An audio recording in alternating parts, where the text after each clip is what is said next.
how to manage and ultimately control and reverse high blood pressure.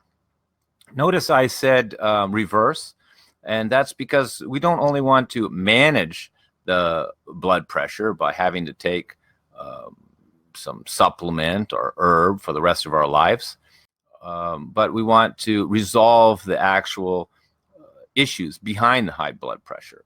We want to remove the causes. So that's the most important point here, is to resolve the causes, the underlying causes behind your high blood pressure. And there's many causes. So that's really where we want to start, because once we've got a proper diagnosis and we know the causes, then we're able to begin the treatment. So there's no such thing as, oh, what herb to take this for my blood pressure. There's because we don't know what's the cause of your blood pressure. We don't know what type of blood pressure you have. So we're going to talk about 3 major types of blood pressure, and then we have 6 or 7 causes that are behind some of these types. So the first type, this of course is based on Ayurveda. So the first type is we would call Vata is causing it. And Vata, of course, is a type of person who's thin, generally thin, cold, light, dry. So a lot of times we associate high blood pressure with overweight people, but we know many underweight, even thin people can have high blood pressure. So when we have a thin person and they have high blood pressure, particularly if they're cold and having digestive problems, gas and bloating and constipation, then we know this is a Vata type of high blood pressure. And for this Vata type of high blood pressure, the cause behind it, is usually both physical toxins that have been developed over years of constipation due to their poor digestion.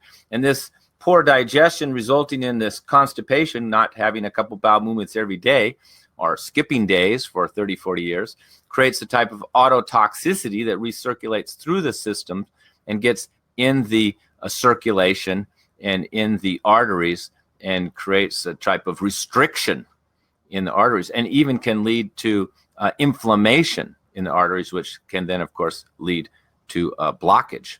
And of course, the other aspect of this type of, we'll call it Vata high blood pressure, the other aspect or the other cause behind it is anxiety, nervousness, and fear.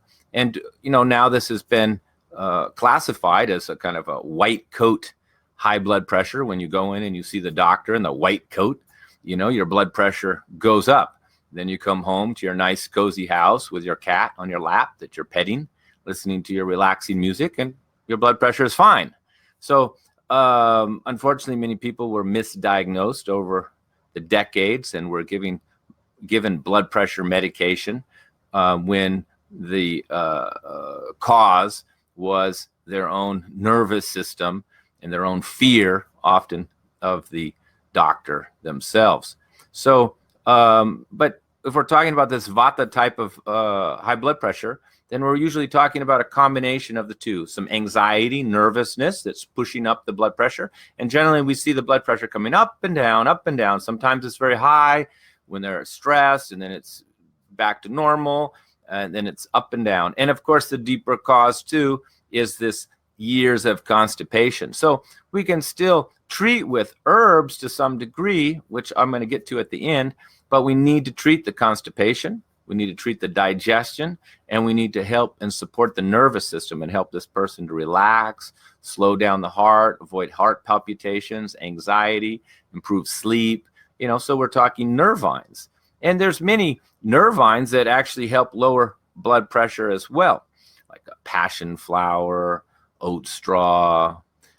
These are motherwort. These are actually very relaxing herbs like passion flower and motherwort, and we can find them in relaxing teas, sleeping teas, but they're also relaxing the heart muscles, and that's what makes them a little unique. And that's why motherwort is used a lot in high blood pressure, because it's not only does it support your nervous system, but it helps relax your muscles, particularly your heart muscles. So we want to treat this individual, generally thin, light, cold, dry, active, busy, kind of maybe a little restless type of person, sensitive, by calming them down, improving the digestion, and getting these bowels moving and start cleaning the toxins out of the blood and improving overall circulation. So for this type of person, we would also provide something like circulation tea. This has got a lot of cinnamon and the butcher's broom. And so this is helping with overall circulation. And ginkgo and gotu kola, these herbs help a lot with circulation. And we could also give them some relaxing tea to help in the evening. And there we see the lemon balm. And there's the motherwort. See, now motherwort is in the heart tea, which I'll show you in a minute, but it's also in the relaxing tea. So for this type of person, we have a tea already called heart tea. And what's unique about it is it's relaxing and helping to clear the arteries and improve circulation. And we can see the hawthorn leaf, the hawthorn berry in here, the motherwort, of course. So some of the, and passion flower, as I mentioned earlier, and oat straw. See, those are motherwort, passion flower, and oat straw. Those are just for the nerves. Well, the hawthorn leaf and the hawthorn berry are the most premier herbs in Western herbalism for clearing the arteries. And then we have some ginkgo in there. This is also for the circulation. And then we have little rosemary and cinnamon also supporting the circulation. And we can add ginger to this for some customer, but not all people would be suitable to have a lot of ginger. And we're going to talk about that type of individual. So that's the first type of category of person, the Vata type, and those are the main causes for that type of high blood pressure. Again, we'll talk about some other herbs that can be combined and given to all three types to help to lower blood pressure. But at the same time, we have to address the causes, because in Ayurveda, when you're prescribing herbs, you're giving some herbs for the dosha. In this case, some herbs for the Vata person to support that, anxiety, and then you're giving some herbs for the circulation, the system involved. In this case, the cardiovascular system. So those are the rosemary and the ginkgo, the hawthorn leaf. This is all for the system. And then some herbs for the specific health ailment, in this case, high blood pressure. So that would be the hawthorn berry, or in Ayurveda, Arjuna, or Sapgandha. These are the main herbs used for high blood pressure. So each person could have a different formula and different herbs based on the type of high blood pressure that they have. So the second type of high blood pressure in Ayurveda is the Pitta type, or created by excess Pitta. And a Pitta person is usually more muscular, stronger, and warmer. That's their distinct quality, is they tend to be warmer and hotter and have more appetite, and their face tends to be a more red. And you can see when these people have high blood pressure, their face becomes red, their ears become red, there's veins that start to show up here around the temples. And when it gets really bad and they start to have strokes, we start to see even veins appearing in the forehead. And this person often has anger issues and even aggression. And if they're drinking, this is only going to exasperate it. So you can imagine a person is like, oh, mad, roar, he's screaming all the time at this, hopefully not the family, but, maybe his employees, or maybe he's in the military and he's a sergeant. So, or he's very, angry person, or an athlete, where you have to be quite intense and aggressive in your sport. These type of people are generally this Pitta type of person. So very distinct from the first type I mentioned, the Vata type, who tends to be more nervous and thin and weak with high blood pressure. So now we're talking a hot person, aggressive person who's getting red. So this is a Pitta type of high blood pressure. So what are the causes and what needs to be treated for this type of person, or if you're in this category? Still, we have to go back to digestion. This type of person often has acidity, heartburn, or even loose stools. So they're having a too strong of a digestion, too much acidity, too strong of an appetite, which can also lead to excessive weight gain. So sometimes you can find this person who's warm and hot, who was quite athletic when they were young, but now they're obese. So they have two factors contributing to their high blood pressure. This pitta, and then of course the weight, the kapha, which we're going to talk about in a minute. So this person also needs to have the digestion treated, cooled down, no sour foods, no spicy foods, no hot foods, no vinegar. And most people with high blood pressure, but particularly this person who's pitta, warm or hot, they should avoid all tomatoes, all nightshades, all paprika, bell pepper, chili peppers, anything that ends in pepper, even white potatoes. Of course, this is the nightshades. This person should avoid these when you have high blood pressure. And even the first type that I mentioned, the vata type, they should also avoid these nightshades when they have high blood pressure, because they're not just inflammatory, but they're restricting circulation. And that's the main problem with the first type of vata person. They're having a type of restriction in the, not so much blockage in their arteries and their veins, but kind of a restriction where things are becoming more difficult to circulate. That's why this person will have cold hands and feet, etc. But back to the second type, pitta type. So this person again has heat and anger, so we need to cool the body down. We need to have cooling herbs.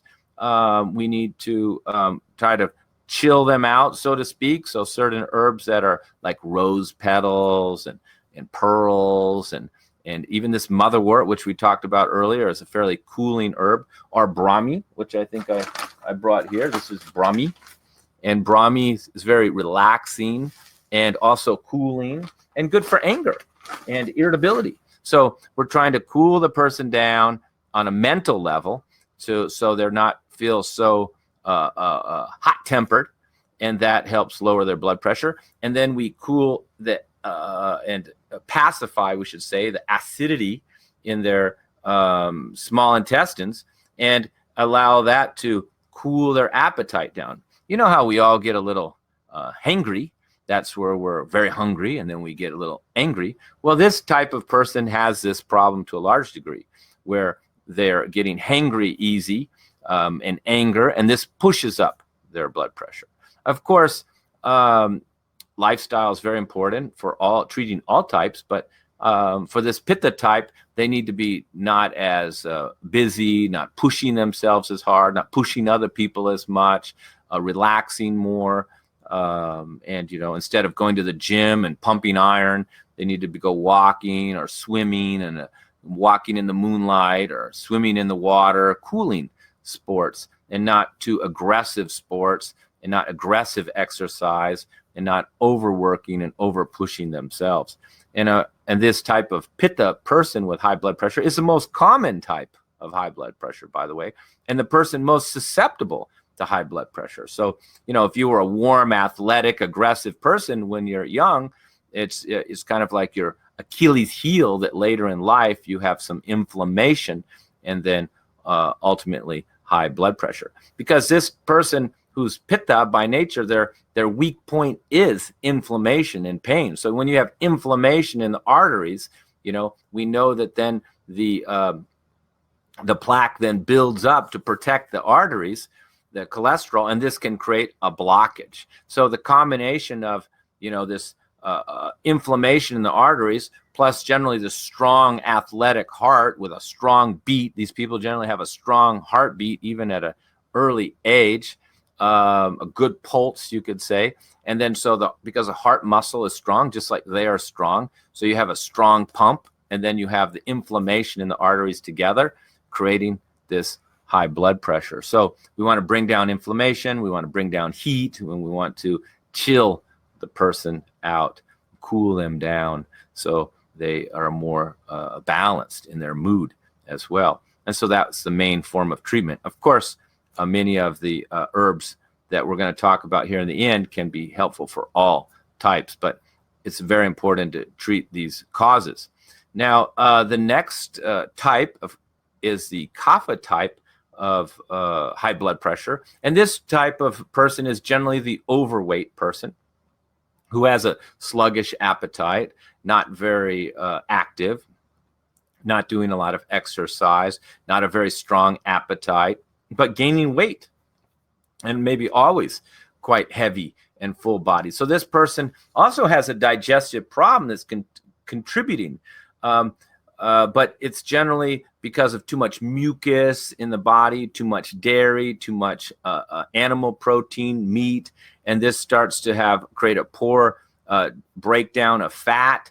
So we get lipid levels are going up in the blood, cholesterol, low density lipoproteins are increasing in the blood. So the blood becomes thick, and then circulation becomes poor. They're also overweight, which complicates the situation, and then blood pressure goes up. And with this type of person, the blood pressure can go up, and it'd be very difficult to get it back down quickly. Well, the first type, the Vata type, the blood pressure can come up and down, and ultimately it will be the easiest to manage. And the Pitta type can go very high and dangerously high, and the most susceptible to strokes. Or the Kapha type, it goes up, and then it's more difficult to get it down. Because it's based more on blockages and congestion. So we want to clear the mucus from the system. We want to cut out the animal products, all dairy, particularly yogurt, and most meat. This person would be best to be a vegetarian. And we need to get them more active, because this type of person tends to be lethargic, slow, not exercising, and even can lean towards depression. So we need to get them walking, we need to get them moving, we need to get them to the gym, and we need to get them sweating. A lot of times this person is dry and not sweating, and this continues to aggravate the problem that they're not detoxing through sweating. So that's a third type, the Kapha type. Now, we simplified it by talking about this thin person with unstable blood pressure due to kind of anxiety and constipation. And then his second type was a person who was Pitta type, who was hot and warm and has high blood pressure due to their hot and aggressive nature, and the strength of their heart and inflammation. And then the third type, Kapha type, where it's caused mostly by congestion and blocking in the arteries and poor circulation and lack of physical activity. But in fact, people could have two, even all three could be involved. You could be very hot and aggressive and your blood pressure goes up, and then you could also be overweight with high cholesterol. And you could even have nervousness and fear because of maybe past trauma or something that's a difficult period in your life. So you have the anxiety pushing up your blood pressure. You've got this heat and anger and rage inside of you pushing up your blood pressure, and maybe you have the excess fat and the cholesterol on the body that's also affecting your blood pressure. So then it becomes more complicated, and we are, of course, just speaking here in simple terms, talking about these three types as if that was the only type people had, the only cause. But in fact, many people can have 3 or 4 causes to their blood pressure.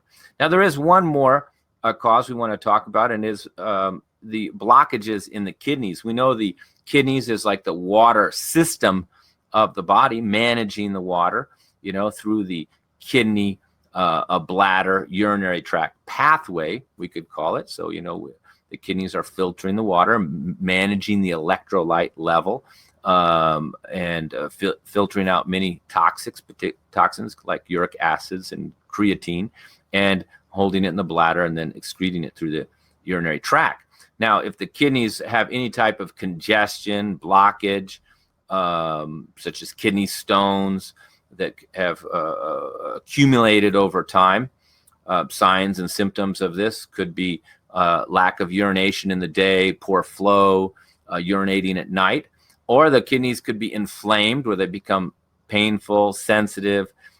You got frequent urination in the day, history of urinary tract infections, excess urination at night. So we can see that there's a problem with the kidneys in both of these two scenarios. And this can push up blood pressure as well, because the blood is also liquid in the body, and it has its part of its own waste is coming out through the kidneys. So we could call it like the water filter of the body, and this water filter is broken, then you're not then the pressure will come up if this water filter is blocked. And so kidney problems can be a secondary cause of high blood pressure. And often when people aren't sweating enough, because this can create more burden on the kidneys, because we're losing water and water pressure through both urination and sweating. So a person who's not sweating and having kidney problems, and there's swelling and water retention in the body, then we know there's kidney issues as well, increasing the blood pressure. So we must really have a clear understanding of the causes to treat this, because if the cause is kidneys, then blockage, then we want to treat this. It's easier to clean the kidneys and to flush the kidneys out and to reduce this nighttime urination and to improve kidney function than it is to lower the blood pressure, which could take more time and often has a lot more to do with your lifestyle. Many people who were taking my blood pressure herbs for some time, managing their blood pressure, but it wasn't going away, but they were managing it with the herbs. Well, once they retired and moved to Hawaii, guess what? The blood pressure went away. So lifestyle can be a major factor. And in our society, of course, we're all pushing ourselves. We're pushing each other to work. And this type of attitude towards life pushes up blood pressure. So we really have to change our lifestyle in most cases to manage our blood pressure. I mean, for those who are blood pressure is up because of fear and anxiety, we need to live a more calm, peaceful life. And for those people whose blood pressure's up through overwork and self-determination and pressure, then we need to not be as ambitious and not push ourselves as much. And for those who, are due to kapha or extra weight, they need to become more active and not as lethargic. So changing your lifestyle is almost always essential in blood pressure cases, and changing the diet. And that would depend on the individual. But like I said, we'd want to take out the nightshades in most cases, but not always all dairy. For the first type of person who's thin, light, cold, and dry, with anxiety and constipation being the main cause of their blood pressure, removing all dairy would not be necessary. And for the pitta type of person with the acidity and the heartburn, in fact, cooling milks, raw milk, some soft cheeses would actually be soothing and comforting for them to manage their acidity. But for sure, the overweight person with the fatty liver and the high cholesterol levels would need to eliminate all animal protein, including dairy. So don't just jump to the conclusion that eliminating all dairy or eliminating all wheat or eliminating all something is going to solve your problems. Some home remedies that work well for the overweight person are celery and celery juicing, but this is not suitable for the thin, underweight person who's dehydrated and dry. So we have to be very careful with taking on a home remedy like celery juice unless it's suitable for you. So that'd be suitable for the pitta type and the kapha type, celery juice. So let me take a look at a few herbal formulas we have here. We have the tea, which I brought up earlier, with the hawthorn leaf and the hawthorn berry. I think I got some hawthorn berries right here. Oh yeah, there they are. They're pretty hard. They look a lot like juniper berries. We have a juniper bush outside, and they look almost the same. They're very hard. We buy them fresh and whole, and then we put them in a grinder and kind of grind them down a little bit before we make a tea, and it just seems to keep them a little more fresh than buying it in powder form. And then we also use the hawthorn leaf as well. And to thin the blood, which is often quite important, it's not difficult to thin the blood with herbs. We're using mostly ginkgo, gotu kola, rosemary, even some ginger, and all of these will help thin the blood.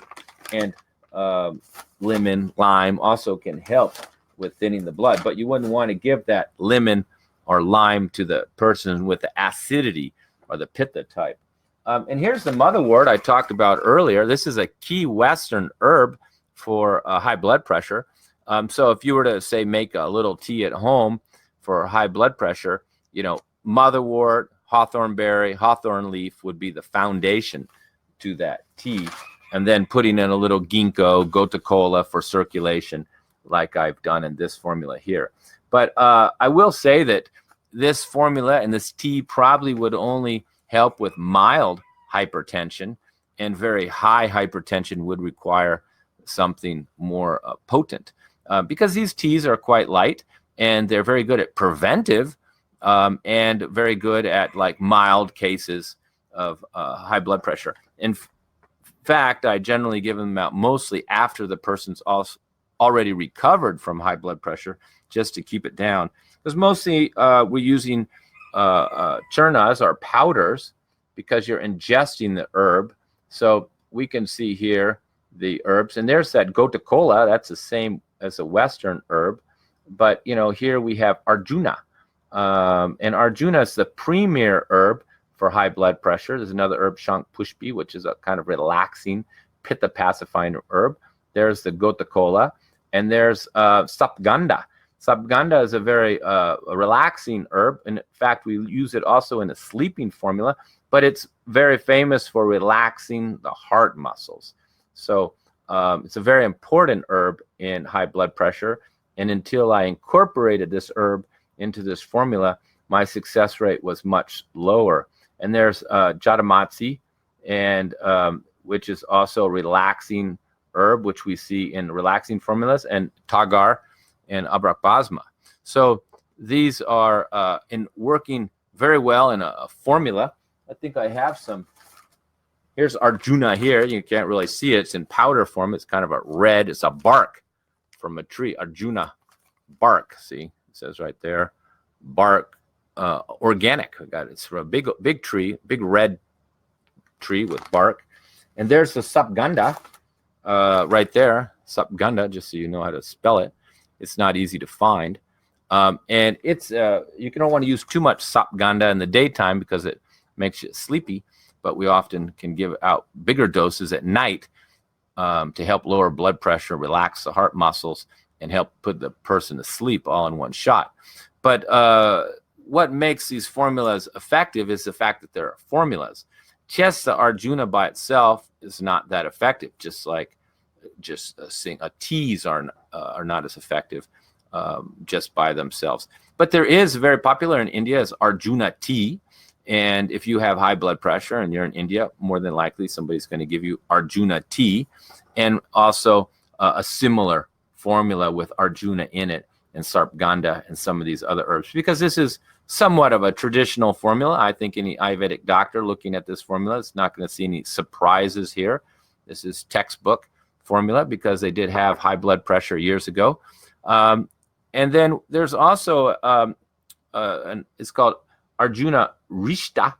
We call it heart tonic, helping with high blood pressure. But the key herb is still Arjuna. It's just in a fermented form with some other herbs. And this is also very cooling and sweet, and helping further to help manage high blood pressure. So often I'm using a combination of these herbs, this one being good for Vata, Pitta, and Kapha, all three. This heart tonic is very cooling, so it's very good for Pitta type, and but not good for Kapha because it's a little sweet. And this heart tonic is very relaxing, so this is very good for the Vata type. So I could tell them, take the tea all day long, and then take the formula after each meal, just 1 teaspoon. And for some people, I would throw in the tonic as well. But at the same time, I would have to go back and address some of these causes that we talked about earlier with digestion, either constipation, acidity, or excess mucus in the stomach. All these would have to be treated as well simultaneously. You wouldn't want to just only take the herbs. And this is obviously a common mistake people make in self-treatment. Even in India, Indians make this mistake. They're well aware of the herbs. They believe in herbs. They're in India. They accept Ayurveda, so they go to herb shop and they buy some of these same herbs that we talked about right here, this Arjuna Rishta, this Arjuna Sapganda formula, and then they take it and, you know, they don't get the great results and they have to go take medication. Well, that's because they didn't still address the causes. See, so if you just take the herbs without understanding the causes, well, you're taking a natural substance instead of a pharmaceutical, which is better, and you may end up managing it. That means when you're taking the herb every day, the blood pressure remains down, but once you get off the herbs, the blood pressure comes back up. If you're having this experience, particularly with yourself or as a practitioner, then you know you haven't removed the causes. You haven't understood or diagnosed the causes. So these causes, you know, which are related to digestion, one, and also related to our mental state and our lifestyle, must be addressed to really resolve high blood pressure and to avoid it to reoccur. So there's you know, many different ways we can approach high blood pressure, but the main one that is used traditionally is herbal treatments, because they've been proven and these formulas have existed for some time, and they've proven themselves over the time. So you really have these two ways of treating it. You have to address the causes, which we talked about, and then address the high blood pressure, and often address something about the person's mental state as well. So a person could end up taking some relaxing tea or sleeping tea to help with the nerves, or some circulation tea, because we know circulation is a big problem here. And even if they have a lot of mucus and congestion and respiratory problems, even giving them a lung tea to break up this mucus and improve the breathing may be necessary. Or like I said, we may also have to provide some herbs to flush out the kidneys. And if somebody's had high blood pressure for a while and they're on the medication, or the blood pressure is not too high, I may not even treat it in the first appointment. I will treat the digestion, the elimination, the circulation, and treat all these first. If a person's had the condition for years, another month isn't going to hurt them, particularly if they've got it managed either through medication or it's not that high. And better to treat these underlying causes and see how much improvement we can get before we start putting in the actual herbs that we know will bring down the blood pressure. But we don't want the person to become dependent on these herbs and just only manage it, but we want to remove the underlying causes.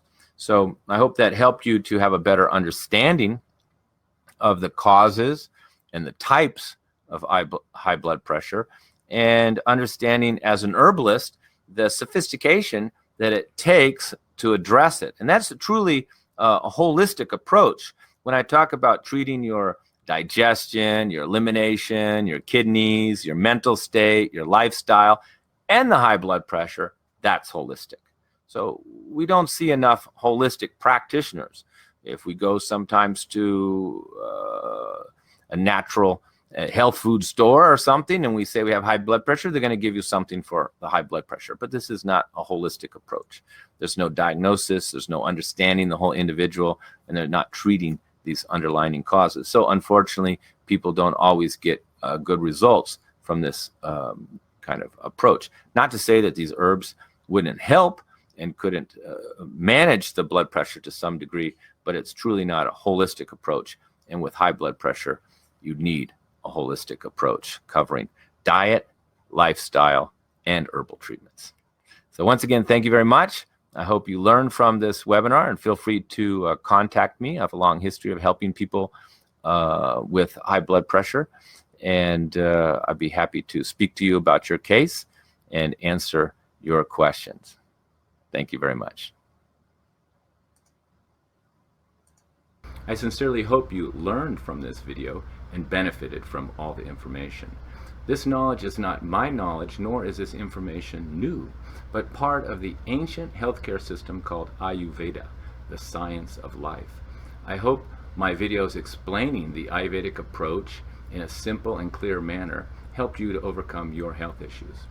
However, if you have a complex or serious health condition, I highly recommend that you contact me personally so I can meet with you here in my clinic in Ojai, California, or in an online conference call, so I can properly diagnose your condition and provide you with an individualized diet and custom herbal formulas. Please subscribe to my YouTube channel below and visit my website for more information, appointment fees, upcoming events, and my schedule. And I wish you the best of health and happiness.